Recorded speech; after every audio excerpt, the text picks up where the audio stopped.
On a morning that would forever change the geopolitical balance of Latin America, dozens of combat helicopters cut through the Caribbean skies. These were no ordinary machines. They were AH-64 Apaches, the most lethal predators in the American arsenal. War machines valued at $35 million each, capable of destroying tanks from miles away and equipped with the most advanced military technology on the planet. What you are about to discover will shock you. A military operation that put an entire nation on high alert. Venezuela woke up to a new geopolitical nightmare. Ordinary citizens hid in their homes as emergency sirens echoed through the country's major cities. Fear gripped Caracas, Maracaibo, and Valencia. No one knew if this was the beginning of an invasion or just an unprecedented show of force. This is the untold story of how the world almost witnessed a conflict that could have redrawn the map of South America. A story that the mainstream media chose to silence, but which we reveal today in shocking detail. To understand the magnitude of this operation, we need to go back in time.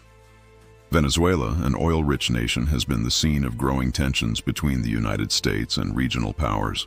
With the world's largest proven oil reserves, more than 300 billion barrels, Venezuela has always been the target of global geopolitical interests.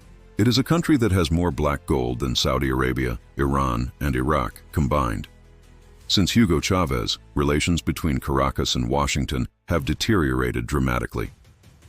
Chavez nationalized the oil industry, expelled American companies, and forged alliances with Cuba, Russia, and China. But nothing prepared the world for what happened on that fateful day. Not even the most experienced military analysts could have predicted the scale of the operation that was about to unfold. The Caribbean has always been considered an area of American influence since the Monroe Doctrine of 1823, but the arrival of these Apaches represented something much more serious than routine military exercises. It was a military escalation not seen since the Cuban Missile Crisis in 1962. The difference was that now there was no official Cold War, but a new and even more dangerous form of geopolitical conflict. It was 6 a.m. when the first reports began to arrive. Commercial pilots reported military formations never before seen in the region. Control towers at Simon Bolivar International Airport panicked when they detected more than 40 unidentified aircraft approaching Venezuelan airspace. Flight controller Miguel Santos, with 20 years of experience, later said he had never seen anything like it in his entire career. The Apache AH-64s, equipped with Hellfire missiles and 30mm automatic cannons, were not just a show of force, they were a declaration of intent. Each helicopter carried 16 missiles capable of piercing the armor of the world's heaviest tanks. The formation's combined arsenal had enough firepower to devastate an entire city in a matter of minutes.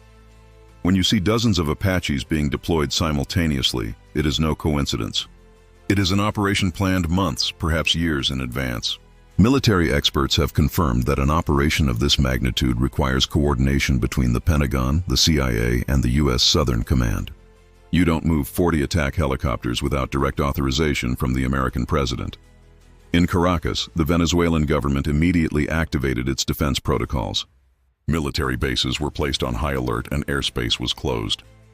President Maduro called an emergency, meeting with the military high command at 7 a.m. Russian S-300 anti-aircraft defense systems were activated for the first time since their installation in Venezuelan territory. Sukhoi Su-30 aircraft took off from Libertador Air Base to intercept. The civilian population was taken by surprise. Venezuelan social media exploded with videos of citizens filming formations of helicopters flying over their cities. Markets panicked, and people rushed to stock up on food and fuel. Mile-long lines formed at gas stations as families tried to flee to the interior of the country. But why now? Why this show of military power at this particular moment? The answer lies in 3 factors that converged explosively in the weeks leading up to this event. First factor, the Venezuelan humanitarian crisis had reached catastrophic proportions. More than 7 million Venezuelans had already left the country, creating the largest migration crisis in Latin American history. The pressure on neighboring countries such as Colombia, Brazil, and Ecuador was unsustainable. The international community demanded a definitive solution. Second factor, the discovery of new oil reserves in the Orinoco Belt region. Confidential geological reports indicated that Venezuela had twice the reserves initially estimated. With oil prices rising worldwide, Control of these reserves meant trillions of dollars at stake. Third factor, growing Chinese and Russian influence in the region had reached alarming levels for Washington. China had invested more than $60 billion in Venezuela over the past 10 years. Russia had installed advanced military systems and technical advisors on Venezuelan territory. It was a new Cold War taking place in the United States' backyard. Venezuela was not alone in this dangerous game. Military agreements with Russia and China had turned the country into a geopolitical chessboard where every move could trigger a global conflict. Moscow had sent two 160 strategic bombers, capable of carrying nuclear weapons, on routine exercises months earlier. Beijing had installed military telecommunications equipment at strategic points throughout the country.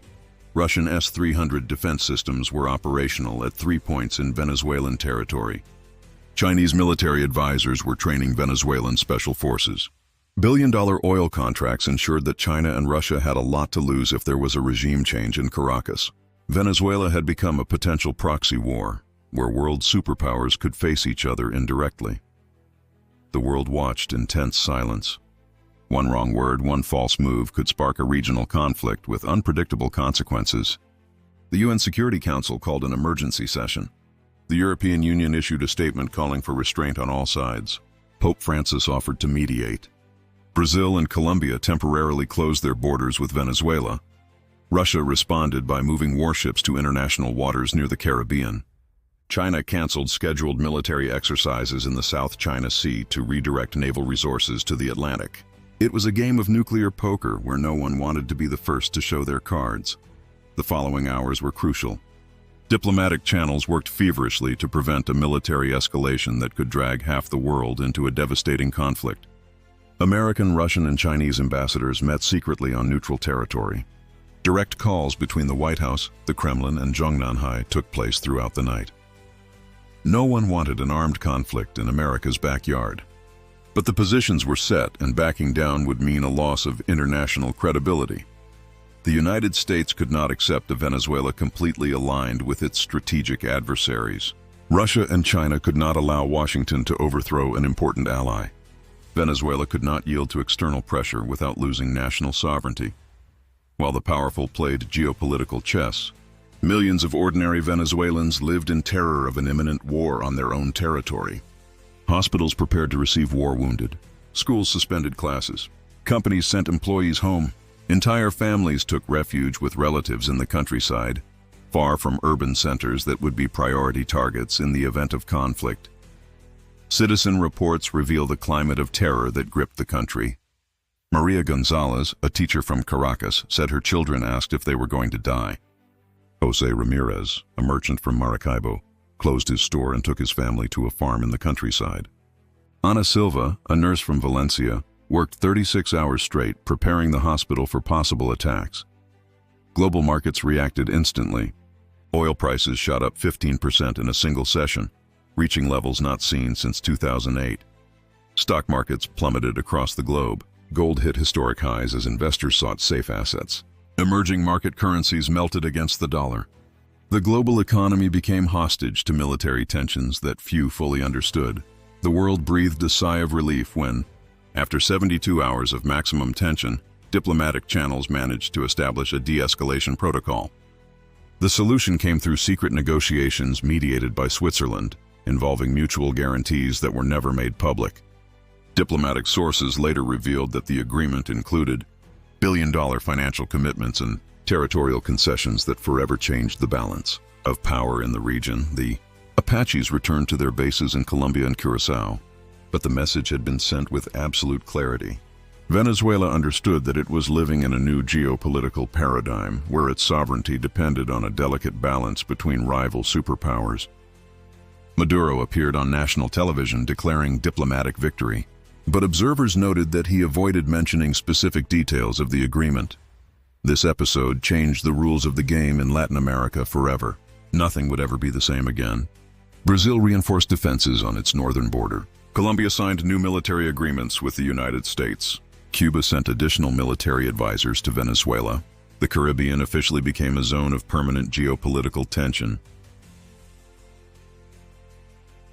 Subsequent analysis revealed that the Apache operation was just the tip of the iceberg of a much larger military plan.